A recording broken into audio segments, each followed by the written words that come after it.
नमस्कार, मैं हूं राम विश्वकर्मा। आप देख रहे हैं नवभारत टाइम्स। ईरान में बहुत बड़ा जन आंदोलन भड़का हुआ है। पूरे ईरान में लाखों लोगों ने सरकार और ईरान के सुप्रीम लीडर अली खामेनेई के खिलाफ आंदोलन का बिगुल फूंक दिया है। अब खामेनेई के सामने दो बड़ी चुनौतियां हैं। पहली चुनौती अपने ही देश में अपने ही लोगों का खुद के खिलाफ भड़का विद्रोह, और दूसरा अमेरिका की धमकियां, जिसमें वो खामेनेई को बार बार न्यूक्लियर डील साइन करने का दबाव बना रहा है ताकि ईरान भविष्य में कोई सैन्य परमाणु एक्सपेरिमेंट ना कर पाए, जिस पर ईरान की सरकार नहीं झुकी है। इसी बात पर अमेरिका और ईरान के बीच ठनी हुई है। ऐसे तनावपूर्ण हालात में अमेरिका एक बार पहले ईरान की 3 परमाणु साइट्स फोर्डो, नतांज और इस्फहान पर अपनी B-2 बॉम्बर से हमले कर चुका है। तभी से ईरान और अमेरिका के बीच तनाव बढ़ा हुआ है। इतना ही नहीं, ईरान और इजराइल में भी तनाव भड़का हुआ है। पिछले साल जून के महीने में दोनों देशों के बीच जंग छिड़ी थी। उस दौरान ईरान और इजराइल के बीच युद्ध 12 दिन तक चला था, जिसमें दोनों को ही भारी नुकसान झेलना पड़ा था। उस युद्ध में ऐसा पहली बार हुआ था जब पहली बार इजराइल के भीतर किसी देश ने शक्तिशाली मिसाइलों से हमले किए थे। इजराइल ईरान के ऐसे हमलों से दहल उठा था। उस दौरान ईरान में अयातुल्ला अली खामेनेई की सत्ता में जनता का विश्वास थोड़ा बढ़ा था, लेकिन लगातार कमजोर होती ईरानी रियाल, बेतहाशा बढ़ती महंगाई और कट्टर इस्लामिक नियमों के दबाव से त्रस्त जनता सड़कों पर उतर आई है। भयानक प्रदर्शन किए जा रहे हैं, जिसमें अब तक लगभग 550 लोगों की मौत हो चुकी है, जबकि 10,000 से ज्यादा प्रदर्शनकारियों को हिरासत में लिया गया है। अमेरिका ईरान में पनपे ऐसे संकट का फायदा उठाता दिख रहा है। अमेरिका ने ईरान की आंदोलित जनता से सहानुभूति जताई है। ये दिखाने की कोशिश की जा रही है कि ऐसे संकट की घड़ी में अमेरिका ईरानी जनता के साथ खड़ा है। लिहाजा अमेरिका ने अब सीधे सीधे ईरान की सरकार को सैन्य कार्रवाई की चेतावनी दे दी है, जिस पर ईरान की ओर से भी कड़ा जवाब दिया गया है।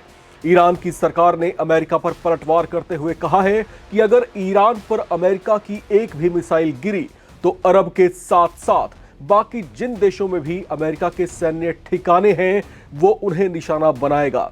ऐसे तनावपूर्ण हालात के बीच में अब क्या होने वाला है, इस पर बड़ा प्रश्न चिन्ह है। ईरान पर हमले की चेतावनी अमेरिका ने ऐसे समय पर दी है जब कुछ दिन पहले ही वो वेनेजुएला के राष्ट्रपति निकोलस मादुरो को उठाकर अपने यहां ले जा चुका है। लिहाजा हालात यहां पर बेहद तनावपूर्ण बने हुए हैं। सवाल उठाए जा रहे हैं कि क्या अमेरिका अली खामेनेई के खिलाफ भी इसी तरह का कोई बड़ा एक्शन ले सकता है। ये सवाल ईरान में भी गूंज रहे हैं कि कहीं अयातुल्ला अली खामेनेई को भी अमेरिका इसी तरीके से उठाकर ना ले जाए। अगर ऐसा होता है तो क्या होगा, ये बड़ा प्रश्न इस समय पूरे गल्फ रीजन में गूंज रहे हैं।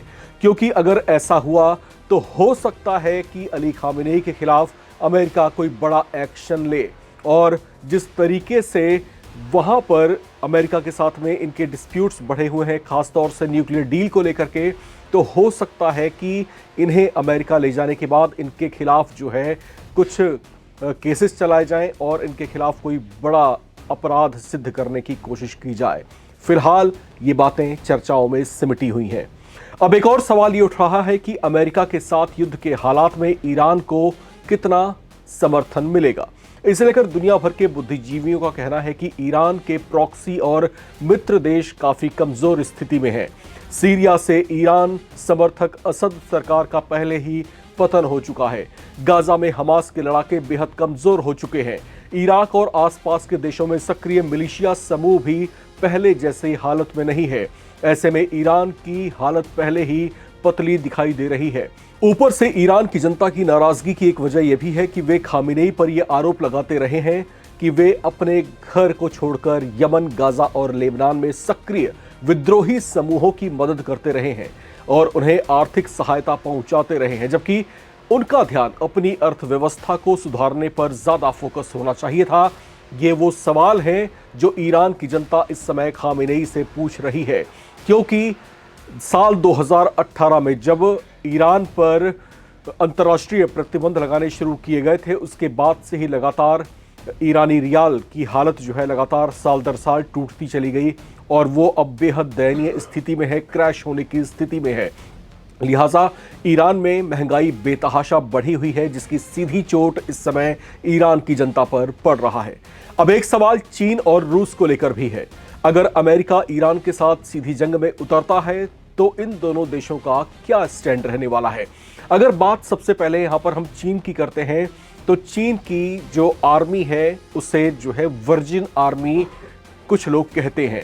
दुनिया के कुछ बुद्धिजीवी जो हैं इसको वर्जिन आर्मी कहकर पुकारते हैं। इसकी वजह यह है कि चीन की सेना को पिछले कई वर्षों में युद्ध के हालात से निपटना नहीं पड़ा है। ऐसे हालात में चीन जो है अमेरिका से बिल्कुल भी पंगा लेने की स्थिति में नहीं होगा, क्योंकि उसका फोकस इस समय पूरी तरह से अपने व्यापार पर है। उसके अपने लॉन्ग टर्म टारगेट्स हैं जिनको वो पूरा करना चाहेगा, न कि ईरान के लिए किसी तरह के प्रॉक्सी वार में वो उतरना चाहेगा। जहां तक बात रूस की है तो रूस हालांकि पहले ही ईरान को लेकर के कई बार जो है अमेरिका को चेताता रहा है। पिछले साल जून के महीने में जब इजराइल के साथ ईरान का युद्ध छिड़ा हुआ था उस समय भी रूस के राष्ट्रपति पुतिन ने कई बार जो है अपने ऐसे बयान दिए थे, जिससे ये जाहिर हो रहा था कि कहीं ना कहीं रूस जो है ईरान का बचाव करने की कोशिश कर रहा है। लेकिन जहां तक सीधे तौर से युद्ध में उतरकर उसकी रक्षा करने की बात है तो रूस भी इससे बचता हुआ दिखाई देगा, क्योंकि रूस खुद इस समय यूक्रेन के साथ युद्ध में उलझा हुआ है। ऐसे में किसी नए युद्ध में उलझ करके वो अपनी क्षमता को, अपनी स्थिति को ज्यादा कमजोर नहीं करना चाहेगा। अब एक महत्वपूर्ण पॉइंट ईरान के एग्जाइल या निर्वासित शासन के उत्तराधिकारी रजा पहलवी की। रजा पहलवी की भूमिका इसलिए महत्वपूर्ण हो जाती है क्योंकि वे लिबरल छवि के एक ऐसे चेहरे हैं जिनमें ईरान की जनता का विश्वास इसलिए बढ़ता दिख रहा है क्योंकि उन्हें लगता है कि वे उनको ईरान के मौजूदा शासन की कट्टर इस्लामिक बंदिशों से मुक्ति दिलाएंगे। साल 1979 में जब ग्रेट इस्लामिक रेवोल्यूशन शुरू हुआ था उस समय ईरान की स्थिति बदलनी शुरू हो गई थी। ईरान जिसकी पहचान उस समय तक एक लिबरल इस्लामिक कंट्री के तौर पर थी, उसके बाद आहिस्ता आहिस्ता उसकी छवि एक कट्टर इस्लामिक नेशन के तौर पर उभरती चली गई। और उसके बाद जिस तरीके से इस्लामिक बंदिशें वहां पर लागू होती चली गई, वहां की जनता इसको लेकर के कई बार आंदोलित भी हुई, लेकिन उसका कोई खास फर्क नहीं पड़ा। यहां तक कि कई बार सरकार के खिलाफ बगावत भी चढ़ी, लेकिन उसको भी कुचल दिया गया। लेकिन इस बार जिस तरह का आंदोलन ईरान में दिखाई दे रहा है, ऐसा लगता है कि ईरान की जनता इस बार करो या मरो की स्थिति से जो है टकराने की स्थिति में है और कहीं ना कहीं इस कोशिश में भी है कि अली खामेनी के नेतृत्व वाले शासन को, उनके प्रभाव को किसी तरीके से जड़ से उखाड़ दिया जाए। क्या ऐसा होना मुमकिन है? आपको क्या लगता है? कमेंट बॉक्स में लिखकर हमसे जरूर शेयर करें। देखते रहें नवभारत टाइम्स।